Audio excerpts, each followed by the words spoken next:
Aalis na naman ako. Hindi ko pa rin na-unpack. Is my weekend luggage and meron lang akong mga konting damit here.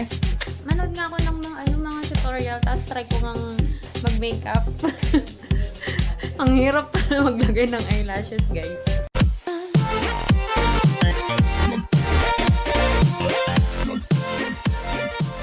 Hi everyone! Welcome back to another vlog and today is filming day! So yesterday, I just got back home from the hospital. I was admitted for 3 days due to... I don't know if I can talk about it because I'm not really sure about the... about the case. Pero yun, medyo super elevated ang WBC ko. And I vomited here nung Friday morning. No, Friday dawn. I waited until Friday afternoon at actually parang 6 PM na ako pumunta ng hospital to be admitted kasi akala ko kakayanin ko but then hindi pala. So, good news! I don't have my kidney stones already. I passed them out. Thank goodness! Ayan. Wala na yung 3 babies ko.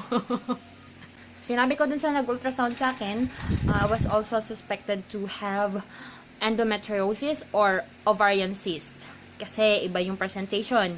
Tapos at that time, during my ultrasound nung Saturday, I was having abdominal pain, epigastric pain down to my pelvic area, pababa sa puson, and then the puson was transverse pain, ganyan. So I was really scared because parang yung presentation niya was appendicitis. But then sabi naman ng doctor ko, the appendicitis is super baba naman kung appendicitis yan. That is already pelvic. Pero kasi more on the abdomen area sana. Right lower quadrant ng abdomen sana kung appendicitis. I need to check on my OB-GYN when I get home. I got 2 weeks sick leave. Pero ayun guys, hindi ko talaga kaya mag-duty. Actually, nag-film ako ngayon. Kasi just to, ano bang tawag doon? Divert my attention sa pain kasi sobrang yung pain ko. Hindi ako makapaglakad ng maayos. Ayun. Kahit pumunta lang sa bathroom, kapag nag-umiihi ako, as in, alam niyo yung bladder ko, yung pantog or yung puson, parang ginaganyan, girl. Ganun. Kaya every time na nasa bathroom ako, I was screaming really loud. The pain was really excruciating, stabbing pain. Kaya sabi ko, parang may ectopic pregnancy ako. Yung sabi ng pangalawa na doctor ko dati, which is pinaklearance ako sa surgeon dati, nung pangalawa na na-diagnose ako na to consider appendicitis. Clearance ako sa surgeon. Sabi niya, it's just Mittelsmarsh. Okay, Mittelsmarsh. Ang ganda ng pangalan mo, Mittelsmarsh. But the pain you're giving me is really severe. Ayun. So, I looked to that word, Mittelsmarsh. Napag-aralan ko naman yan nung nursing ako, but then hindi ko alam na ganyan pala siya ka-painful. Tapos na akong mag-film, guys. Actually, mag-film pa sana ako ng 2 more videos. Should be 4 videos today. Kaso, hindi ko na kaya talaga. Ang ginawa ko, nag-flatline na lang ako. Tigil mo na ako. So much in pain. Masakit. Hindi ako masyadong makaupo ng matagal eh. Kasi naiipit yung dito sa may puson ko. Ito yung ginawa ko for back to school. Ewan ko kung ma-upload ko siya before mag-back to school. May story time pa sana ako kaso hindi ko na ginawa kasi pangit lang din yung kalalabasan. Wala akong energy. Yung ginamit ko guys na na eyeshadow ko is the Everbilena in pink. Ngayon ko lang nagamit yun. Ang tagal na pala sa akin nun. Hindi ko na-open. Nag-video na lang ako guys ng isa pang video. Nag-film, ng isa pang video na about sa under 200 na mga lip products and meron akong shinare na 5. And these are the swatches. I'm really loving the one below. Yeah. I am going to eat this taho sobra. Namiss ko kumain ng taho guys. Perfect siya para sa umaga, diba? Perfect na perfect. Mag-empake na naman ako guys kasi uwi na kami sa Ilocos mamaya. Bukas ng madaling araw. And yung dating luggage ko, yung weekend luggage ko, nandito pa rin. Hindi pa rin siya na-unpack. Oh my gosh! You wanna see what's inside? Diba, aalis na naman ako. Hindi ko pa rin na-unpack. Kasi nga, dire-diretso yung duty ko last week. Tapos yun, nung nagkasakit na ako, wala na. Ayan. So, this is my weekend luggage. And, meron lang akong mga konting damit here. Tanggalin natin. Although, yung favorite jersey short ko, oh. Ito, very, very memorable to. Butas na to. Ito yung nabutasan na short ko nung inikot namin yung isla sa Ilocos nung nag-survival camp kami. Kaya, gusto ko yan. So, ang laman ng weekend luggage ko actually is puro grocery. Ito na lang natira dito. Let's see. Ito. Dito yung favorite na na napkin ko. Ayan. Sa Charmy feminine pads na 20 na regular pads lang siya. Ayan. Panty liner from Carefree. Super dry. Ponds na white beauty. Ay, galing na to dito sa bahay. At tapos, Head and Shoulders na grocery na ako dun eh. Pantene conditioner. Ayan. Yung coffee na iniinom ko. Pero I stopped drinking coffee na. Silver Sun Choices. Kasi sabi ko, wala na akong ganito dito sa bahay. Kaya bumili ako dun. Tsaka ito. Eh, mag-isa lang naman ako. Kaya ito na lang binili ko. Tsaka hindi na kasya dito pag bibili ako ng malalaki. Pasta. Sweet Filipina style na spaghetti. Favorite. Included pa nga to sa may favorite ko. Pasta Express na creamy carbonara. Of Century tuna na flakes in oil. And then, Argentina corned beef. Ito. Mega sardines. Pag namimiss ko lang kumain ng sardinas. And then, ito yung favorite ko na pancake. Favorite namin to ni Mac. Kasi add ka lang ng water. Tapos, meron din siyang kasama na maple syrup sa loob. Ayan. Hey guys! Malalang trip. Nag-pakikas ako ng mga makeup ko. Tapos sabi ko, manood nga ako ng mga tutorial. Tapos try ko ngang mag-makeup.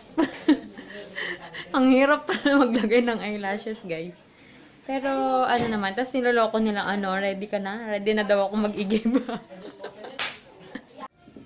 Magtatanggal na ako ng makeup ko, guys. Kasi, gabi na. Para makapag-shower na. Then, mag-e-empake na ako. Kasi, andyan na yung, sa bag ko yung isang luggage ko, yung weekend luggage. Tapos, yung isa na mas malaking luggage nandyan sa baba. Para makapag-empake na ako. Kasi, alis na kami mamayang madaling araw, eh. Kaya, tanggal na tayo ng ating mga mock-up. By the way, I'm using this L'Oreal Paris Micellar Water. Yan. Yung makeup ko ngayon, yung trip lang. Pero let's see kung magagawan ko to ng look. So, I'm really loving it. Hey guys! So, kakatapos ko pa lang na mag-shower. And ayun pa lang yung ipapack ko. Puti na lang nandito to. Baka kasi makalimutan ko. Andyan yung mga papers na kailangan kong isend on Monday. And I still have another luggage there na may mga laman na. Pero hindi pa ayos. So, maglalagay lang ako ng mask muna. Para habang, habang nagpapak ako delight.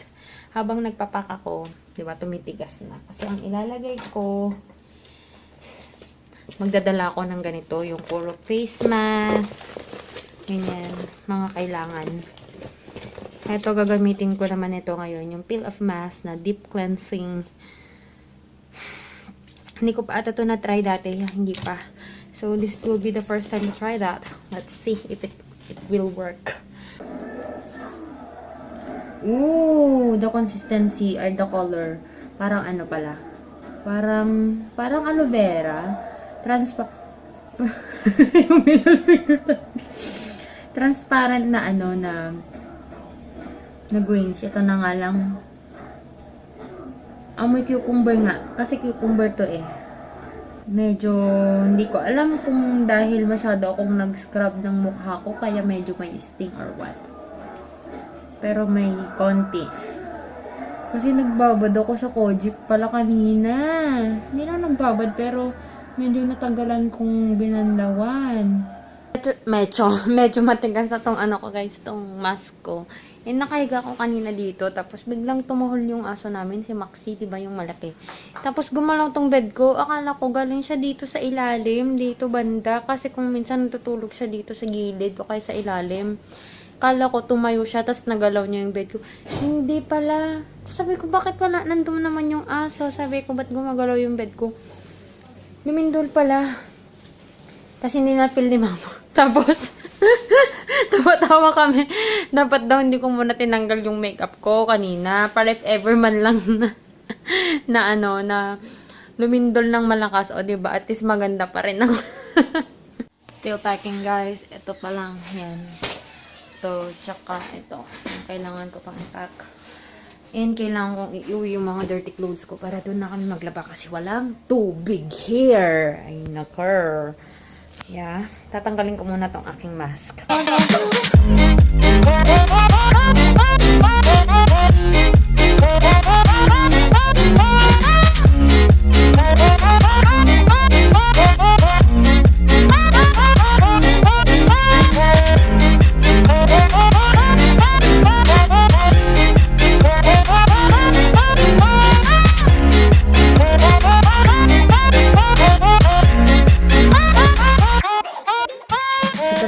Ito na yung natanggal. Para kang, binalatan na ahas. Pero ang sarap sa meron lang konting hindi natanggal. Ang sarap sa skin. Parang, ang tight ng pores. Ganun ang feeling. So, I need to end this vlog na, guys. I need to pack na my things and then go to sleep because we will go out really early mamaya. Mga 4 siguro kami aalis dito sa bahay. And I need to sleep na kasi ang itim na ng mata ko. Kasi kagabi, 1 AM na.